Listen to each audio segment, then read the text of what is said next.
तो चलिए शुरू करते हैं। आज हम बलिया के इतिहास और भूगोल को समझेंगे, और वो भी एक टॉपर के नोट से।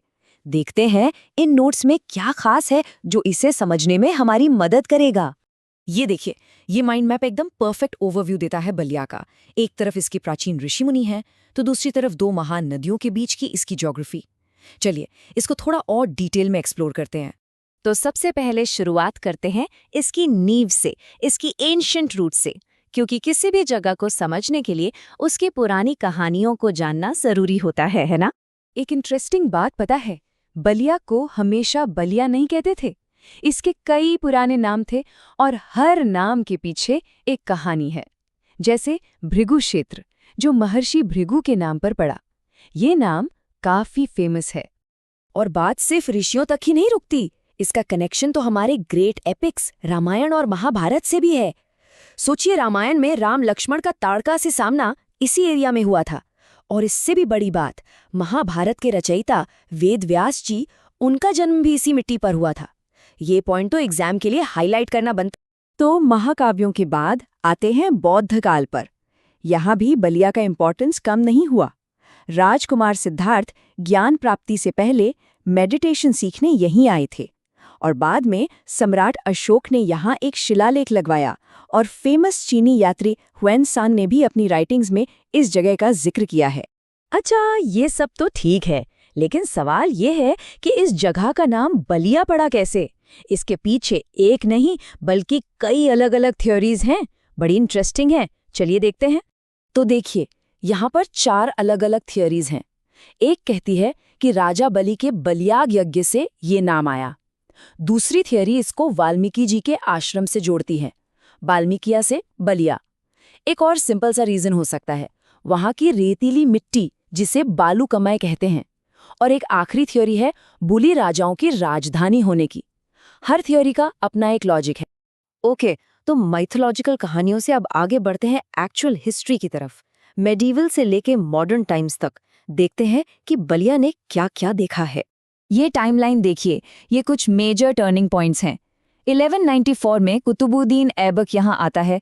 फिर 1529 में बाबर और महमूद लोदी के बीच एक बहुत इंपॉर्टेंट बैटल होती है। और फाइनली 1879 में ब्रिटिशर्स इसे ऑफिशियली एक डिस्ट्रिक्ट बनाते हैं। हर इवेंट ने बलिया की हिस्ट्री को एक नया मोड़ दिया। हाँ, तो वो जो 1529 वाली बैटल की बात हुई थी ना, खरीद की लड़ाई, वो बहुत क्रूशल थी। और उसके बारे में सबसे यूनिक चीज़ क्या थी? जैसा कि यहाँ लिखा है, ये सिर्फ जमीन पर नहीं बल्कि पानी में भी लड़ी गई थी। ये इंडिया की पहली ऐसी मेडिवल बैटल थी जो लैंड और वाटर दोनों पर लड़ी गई। ये काफी अलग बात थी उस जमाने के लिए। अब देखिए, हिस्ट्री को उसकी ज्योग्राफी से अलग करके नहीं समझ सकते, और बलिया के केस में तो ये बिल्कुल सच है। यहाँ की पहचान ही इसकी नदियों से है। तो चलिए अब इसकी ज्योग्राफी पर फोकस करते हैं। तो जैसा कि इस मैप में साफ दिख रहा है, बलिया एक परफेक्ट दोआब है। दोआब मतलब दो आब, यानी दो पानी के बीच की जमीन। यहाँ साउथ में गंगा है और नॉर्थ में घाघरा, और इन दो नदियों के बीच का ये इलाका बहुत ही फर्टाइल यानी उपजाऊ है। इसी ने यहाँ की लाइफ को हमेशा शेप किया है। पर ऐसा नहीं है कि पूरा एरिया एकदम फ्लैट है, यहाँ भी थोड़ी बहुत ऊंच नीच है। जैसे इसका सबसे ऊंचा पॉइंट है चक सुहेल गांव में, और सबसे निचला है दहसनी में। ये छोटा सा डिफरेंस भी इसकी ज्योग्राफी का एक हिस्सा है। नदियों के अलावा यहाँ पे कुछ लेक्स यानी ताल भी हैं, और इन सब में सबसे इम्पॉर्टेंट है सुरहा ताल। ये काफ़ी बड़ी झील है और लोकल इकोसिस्टम के लिए यानी वहाँ के पर्यावरण के लिए बहुत ज़रूरी है। एग्जाम पॉइंट ऑफ व्यू से इसका नाम याद रखना ज़रूरी है। लेकिन इतनी नदियों और पानी वाली इस जगह पर एक मॉडर्न प्रॉब्लम भी है, और वो है पीने के पानी का संकट। ऐसा इसलिए क्योंकि यहाँ के ग्राउंड वाटर में आर्सेनिक की मात्रा काफ़ी ज़्यादा पाई गई है, जो एक गंभीर चिंता का विषय है। चलिए अब आते हैं क्विक रिवीजन राउंड पर।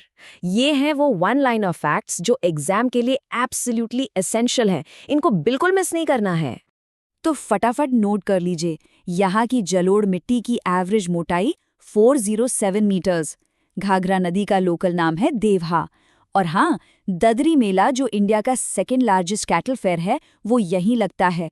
और एक फैक्ट, हल्दी राज्य के राजा रामदेव को यशस्वी तिलकधारी भी कहा जाता था।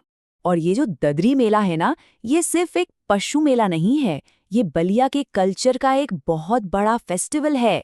महर्षि ददर मुनि के सम्मान में होता है, पूरे 1 महीने चलता है। और जैसा कि हमने देखा, ये इंडिया का दूसरा सबसे बड़ा पशु मेला है। काफी बड़ी बात है ये। तो इस पूरे डिस्कशन के बाद अगर बलिया को सिर्फ एक चीज से डिफाइन करना हो तो वो क्या होगी?